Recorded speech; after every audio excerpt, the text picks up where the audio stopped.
Next हमने नया chapter अपना शुरू करना है केमिस्ट्री का, chapter number 2, structure of atom.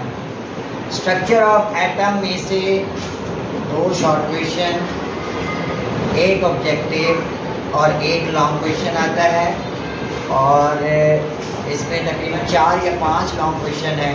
इस दफ़ा के पेपर में आया था डिस्कवरी ऑफ न्यूट्रॉन। आज हम पढ़ रहे हैं discovery of electron.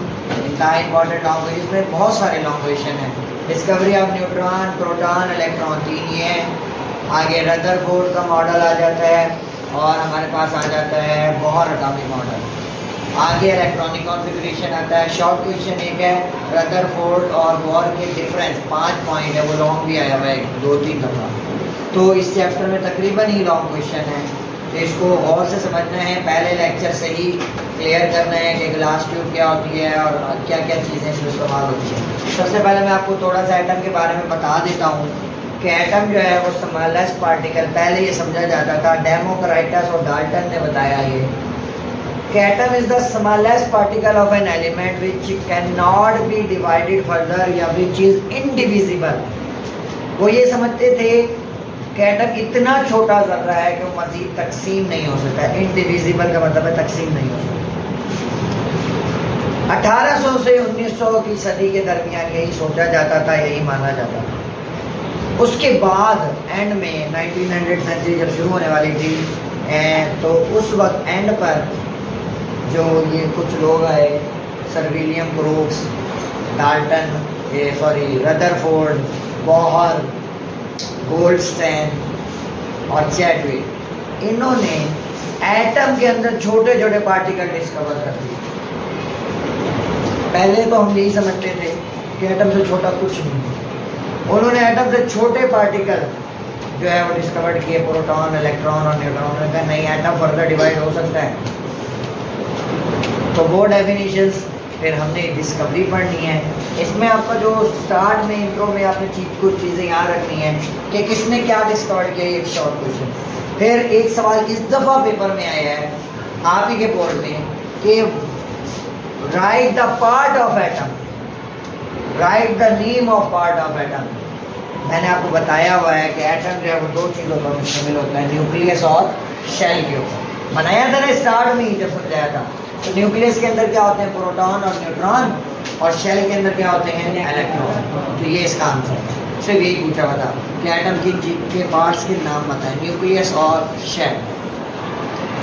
Proton discover किया गोल्डस्टीन ने, हम पढ़ेंगे कैसे डिस्कवर किया। इलेक्ट्रॉन डिस्कवर किया जे थॉमसन ने। मज़े की आपको ये बात बताऊं, सर विलियम क्रूक्स ने, आज हम पढ़ेंगे, सर विलियम क्रूक्स ने पूरा एक्सपेरिमेंट किया, सब कुछ डिस्कवर किया। जे थॉमसन साहब दरमियान में कूदे, उन्होंने उसको नाम दे दिया इलेक्ट्रॉन का, और डिस्कवरी जो है मंजूर हो गई कि जे थॉमसन ने इलेक्ट्रॉन डिस्कवर। हालांकि सारा काम सर विलियम क्रूक्स का है। ये वही वाली बात है कि 2 साथी एक साथ काम कर रहे थे, एक ने जो है ना पहले जाकर काम जमा करवा दिया और अपने नंबर बनवा लिए। इसी तरह जे थॉमसन ने किया। जे थॉमसन ने 4 चुनाव स्टेशन निकाली थी इलेक्ट्रॉन की, लेकिन इलेक्ट्रॉन की सारी मेहनत सर विलियम क्रूक्स की थी। तो यहाँ पर आपने जे थॉमसन ही याद रखना है। न्यूट्रॉन डिस्कवर किया चैडविक ने, ये 1895 में हुआ इलेक्ट्रॉन। प्रोटॉन जो था 1896 में तकरीबन, और चैडविक 1932 के अंदर इसने न्यूट्रॉन डिस्कवर किया। यानी 40 साल तक, 30 से 40 साल के दरमियान अरसे तक ये सोचते रहे कि बस ख़त्म हो गया इलेक्ट्रॉन और प्रोटॉन है। फिर चैडविक ने न्यूट्रॉन डिस्कवर कर दिया, जो इस दफ़ा पेपर में आ गया आपका। उसके बाद एक प्लम पटिंग थ्योरी लिखी हुई छोटी सी, ये भी एक्सेप्टेड नहीं है, लेकिन स्टार्ट में जिसने इनिशिएटिव लिया उसका हम लोग जिक्र ज़रूर करते हैं। प्लम पटिंग थ्योरी के मुताबिक पिछले साल ही आया है दोनों time, items were solid structure of positively charged ions या atom in which any electron are stuck inside. जिसमें जैसे दूध होता है उसके अंदर कहीं कहीं बटर तैर रहा होता है ना, ऐसे ही प्लम पटिंग है कि पॉजिटिव चार्ज है सारा दूध, और कहीं कहीं इलेक्ट्रॉन है स्टक इनसाइड, धसे हुए हैं, वो बटर है। तो इसको इस तरह से ही आपने रट्टा लगाना प्योर, यही 2 नंबर का। What is plum pudding theory, यही लिखो। According to plum pudding theory is atom और सॉलिड स्ट्रक्चर ऑफ कितनी पॉजिटिवली चार्ज आएंगे कितनी इलेक्ट्रॉन। अब हम लोग एक long question, important long question पढ़ने जा रहे हैं, discovery of cathode rays, discovery of electron. बच्चे इसका जो इंट्रो है वो मैं इससे समझाऊंगा, मैंने लिखा नहीं है, आप समझाऊंगा, आपके बुक में मौजूद है कि 1895 के अंदर सर विलियम क्रूक ने एक एक्सपेरिमेंट किया। उसने क्या किया, उसने एक ग्लास ट्यूब ली, ग्लास की बनी हुई एक ट्यूब ली जिसके अंदर गैस मालिक्यूल भरे हुए थे। ग्लास ट्यूब या गैस ट्यूब, मैंने इसको ग्लास ट्यूब लिखे तो ज़्यादा बेहतर है। ग्लास की बनी हुई एक ट्यूब ले ली उसने, और ग्लास ट्यूब जो है मेरे पास, इसके अंदर उसने 2 इलेक्ट्रोड ले लिए। एक के ऊपर पॉजिटिव चार्ज था, एक के ऊपर नेगेटिव चार्ज। पॉजिटिव चार्ज वाले को कहते हैं एनोड, नेगेटिव चार्ज वाले को कहते हैं कैथोड। जो एनोड है इसके ऊपर होता है पॉजिटिव चार्ज, जो कैथोड है इसके ऊपर होता है नेगेटिव चार्ज। और इस पॉजिटिव और नेगेटिव प्लेट्स को, यानी इसको आमतौर पर इन प्लेट्स को उसने जोड़ लिया बैटरी के साथ। बैटरी का जो ये बड़ा वाला सिरा होता है इसे कहते हैं पॉजिटिव टर्मिनल, और जो छोटा सिरा होता है इसे कहते हैं नेगेटिव टर्मिनल। और हमेशा जो है फ्लो ऑफ जो चार्जेस होता है वो पॉजिटिव से नेगेटिव की तरफ होता है। पॉजिटिव या से नेगेटिव हो या नेगेटिव से पॉजिटिव हो, करंट सेम होता है। इसलिए क्योंकि हमारे अबाउजदार ने कह दिया था, कन्वेंशनली हम पढ़ते हैं कि पॉजिटिव से नेगेटिव की तरफ करंट बहता है, बेसिकली ये इलेक्ट्रॉन बहते हैं। अच्छा बच्चे, उसने ग्लास ट्यूब ली, ग्लास ट्यूब के अंदर वैक्यूम लगाया। वैक्यूम लगाने से मुराद ये है कि उसमें से सारा मीडियम निकाल लिया, गैस गूस के पार्टिकल्स जितने मीडियम था, कोई भी हवा थी वो निकाल ली। और उसने इसका टेम्परेचर प्रेशर इतना लो किया कि 10⁻⁻4 atm, इसको इस तरह भी लिख सकते हो 0.0001 एटमॉस्फेरिक प्रेशर। प्रेशर होता है फोर्स पर यूनिट एरिया। इतना कम प्रेशर लिया और हाई वोल्टेज दिया, 500 से 2000 वोल्ट। ये आपकी बुक में नहीं लिखा हुआ कि वहाँ पर लिखा हुआ सिर्फ हाई वोल्टेज लिया, तो ये आप लिख भी सकते हो कि तकरीबन 500 से 2000 वोल्टेज के दरमियान में रेंज थी। ये बातें आपने लिखनी है जो मैंने आपको डायग्राम से समझाई है। आप बताएंगे कि सर विलियम ब्रूक्स ने एक ग्लास ट्यूब ली, ग्लास ट्यूब में 2 इलेक्ट्रोड्स थे, दोनों इलेक्ट्रोड में एक पे पॉजिटिव चार्ज था जिसको एनोड का नाम दिया, जिसके दूसरे पे नेगेटिव था जिसको कैथोड का नाम दिया। इस ग्लास ट्यूब का प्रेशर 10⁻⁻4 एटमॉस्फेयर लिया और हाई वोल्टेज दिया 500 से 2000 के दरमियान। वैक्यूम से सारी एयर निकाल ली, पॉजिटिव प्लेट और नेगेटिव प्लेट को जोड़ लिया, और अब हमने बैटरी से जब जोड़ेंगे तो करंट बहना शुरू हो जाएगा। ये बात आपने पूरी लिखनी है, आपका पहला पैराग्राफ है। जब हमने ये पढ़ ली तो पढ़ने के बाद हमने चंद कैरेक्टरिस्टिक, अलहदा से लॉन्ग क्वेश्चन भी आया है, डिफाइन क्या नाम है, right the characteristic of cathode raise या प्रॉपर्टीज़। कैरेक्टरिस्टिक का मतलब भी खसूसियात है, प्रॉपर्टीज़ का मतलब भी खसूसियात है। तो प्रॉपर्टीज़ में आपने पूरी लिखनी है, सिर्फ यही लाइनें ना लिखने लगना, जगह की वजह से मैंने आपको मेन पॉइंट लिखनी है, बताऊंगा भी पूरी आपको। देखें, पहली प्रॉपर्टी हमने ये पढ़ी कि इसमें से जो रेस निकली वो कैथोड से निकलकर एनोड की तरफ हुई। इट ट्रेवल्स इन से, वो रेस जो हमने निकली है, जब मैंने इसको बैटरी से जोड़ा ना, फौरन ही रेस निकलना शुरू हो गई और रेस हमें नजर आ जाती हैं स्क्रीन के ऊपर। It travels in a straight line, Sidhi line में निकली, परपेंडिकुलर अमूदन टू कैथोड सरफेस। देखिए ये कैथोड सरफेस है, यहाँ से 90 के एंगल पर निकल रही है अमूदन। It travels in a straight line perpendicular to cathode surface, ये पहला पॉइंट है। दूसरी कैरेक्टरिस्टिक हमने नोट की, they can cast a sharp shadow. Cast a sharp shadow, मैंने कास्ट शैडो, ये वो पॉइंट है जो आप लोग अपने जहन में बैठाएंगे और फिर जब उसको याद करेंगे तो आपको ये पॉइंट याद हो जाएंगे, फिर बोलेंगे वरना पॉइंट भूल जाते, आगे पीछे का शब्द है, कोई इशू नहीं। They can cast a sharp shadow when an opaque object present in the path of it. अगर किसी ओपेक ऑब्जेक्ट को, वो ऑब्जेक्ट जिसका साया बनता है उसे ओपेक कहते हैं, अगर उसको रास्ते में रखेंगे इनके तो उसका साया बनेगा। तो ये साया बनना बता रहा है कि ये मोमेंटम रखती है, ये पार्टिकल्स है।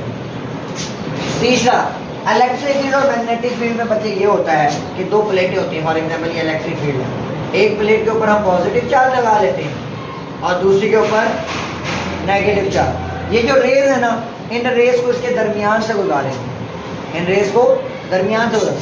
जब दरमियान से गुजारते हैं ना, तो ये पॉजिटिव प्लेट की तरफ मुड़ जाती है। Opposite charges attract each other, same charges repel each other. Same charges एक दूसरे को देते हैं धक्का बच्चों को, और जो अपोजिट चार्जेस होते हैं वो अट्रैक्ट। अब ये पॉजिटिव की तरफ मुड़ गई, यानी पॉजिटिव प्लेट ने इसे अट्रैक्ट किया, तो इसका मतलब ये खुद कौन सी चार्ज होंगी? Negative charge.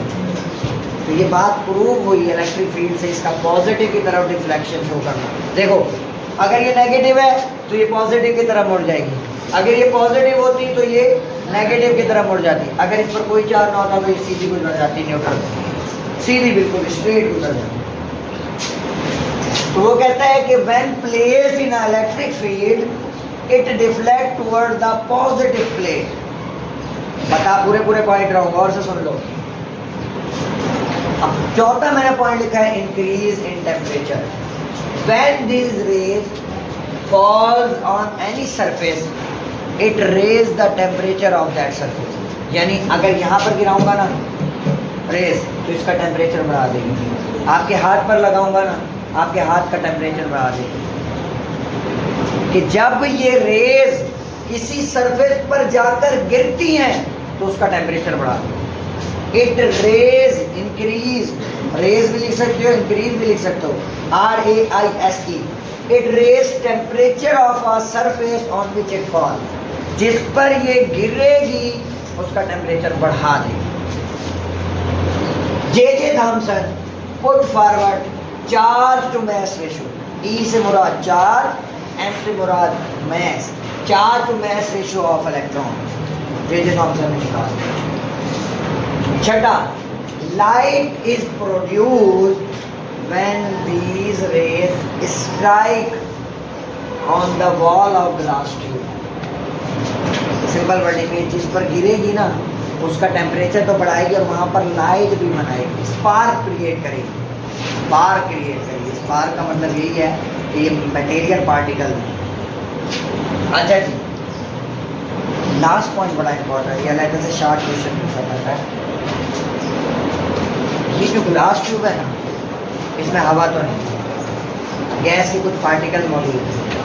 आप दुनिया का कोई भी गैस मॉलिक्यूल ले लें, इसके अंदर एक ही किस्म की कैथोड रेज प्रोड्यूस होंगी, एक ही किस्म की। Same type of rays are produce, no matter, कोई फर्क नहीं पड़ता which gas is use in glass tube. Glass tube में आप हीलियम ले लें, ग्लास ट्यूब में आप नियॉन ले लें, ग्लास ट्यूब में आप हाइड्रोजन ले लें, ग्लास ट्यूब में आप रेडॉन ले लें, कोई मर्जी गैस ले लें, ऑक्सीजन ले लें, जो रेस प्रोड्यूस होंगी ना इससे, वो जो है एक ही तरह की होंगी। और वो बाद में प्रूव किया, J.J. थॉमसन ने क्या किया, उनको नाम दे दिया कि ये इलेक्ट्रॉन क्या है, ये यानी कैथोड रेज बेसिकली इलेक्ट्रॉन है। इन्हें कैथोड रेज क्यों नाम दिया गया? वाई नेगेटिव चार्ज पार्टिकल या इलेक्ट्रॉन्स या cathode, name it cathode rays because, short question है, सुने और से, it originate from the cathode surface. क्योंकि ये कैथोड सरफेस से निकलती हैं और नेगेटिव चार्ज रखती हैं, इसलिए इनको नाम दिया गया cathode rays. Because it originate from the negative surface या cathode surface, that is why it is called cathode rays. और J.J. थॉमसन ने इसको पढ़ा बाद में और उसने कहा कि ये सेम है, इसलिए क्या है, इलेक्ट्रॉन, यानी कैथोड रेज बेसिकली इलेक्ट्रॉन है। तो ये डिस्कवरी है। तो यहाँ तक आप लोगों ने 7 पॉइंट जो है वो याद करके आप